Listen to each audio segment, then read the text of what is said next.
মানে বাংলাদেশের ব্যাংকের যে অবস্থা, তার মধ্যে ব্যাংকে টাকা রাখাটা অনেকেই পছন্দ করছেন না। অনেকেই মনে করছে ব্যাংকে টাকা রাখাটা রিস্ক।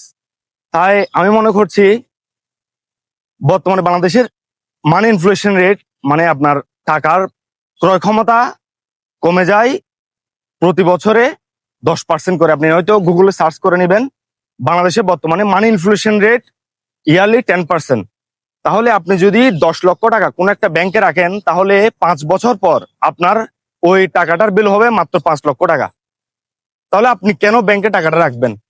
আপনি যদি ওই 10 লক্ষ টাকা দিয়ে কোন একটা অ্যাসেট ক্রয় করে রাখেন, কোন একটা ল্যান্ড, কোন একটা প্রপার্টি ক্রয় করে রাখেন, তাহলে 5 বছর পর হয়তো ওই প্রপার্টির ভ্যালু আপনার কম হলেও আপনার 300% বা 200% বা 100% যদি সেল হয়, তাহলে তো আপনার 20 লক্ষ টাকা হচ্ছে। তাহলে আপনি কেন টাকাগুলা ব্যাংকে রাখি আপনি টাকাগুলা ক্ষতি করতেছেন? আপনি গুগলে গিয়ে সার্চ করে দেখেন, বাংলাদেশের মানি ইনফ্লেশন রেট 10%। তার মানে আপনার 5 বছরে মানি ইনফ্লেশন হচ্ছে 50%। আপনি যদি 10 লক্ষ টাকা ব্যাংকে রাখেন, তাহলে আপনার ওই টাকাটার ভ্যালু হচ্ছে 5 লক্ষ টাকা 5 বছর পর।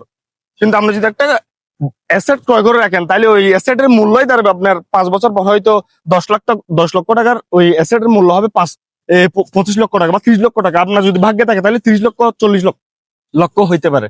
তাহলে আপনি কেন টাকাটা ব্যাংকে রাখবেন? হ্যাঁ, যারা আবার চাচ্ছেন কোনো ইনভেস্ট করবেন না, কোথাও করবেন না, তারা রাখেন, সমস্যা নেই। কিন্তু যিনি চাচ্ছেন আমার টাকাটা আমাকে আমাকে প্রফিট দিক, আমাকে ভালো একটা রেজাল্ট দিক, তাহলে আপনি আমার মতে আমার মাধ্যমে ইনভেস্ট করার দরকার নাই। আপনার যে কোনো মাধ্যমে ভালো একটা অ্যাসেট দেখে, ল্যান্ড দেখে, প্রপার্টি দেখে, ফ্ল্যাট দেখে আপনি ইনভেস্ট করেন, ইনশাল্লাহ আপনার একটা ভালো রেজাল্ট দেবে। এবং আরেকটা কথা হচ্ছে, ভিডিওটা শেয়ার করে আপনার প্রোফাইলে রেখে দেন, যাতে আপনি কোনো সময় আমাকে খোঁজার জন্য বাইরে আমাকে আর সার্চ করতে হবে না, আপনার প্রোফাইলে আমাকে খুঁজে পাবেন। ভিডিওটা শেয়ার করবেন। সালামু আলাইকুম।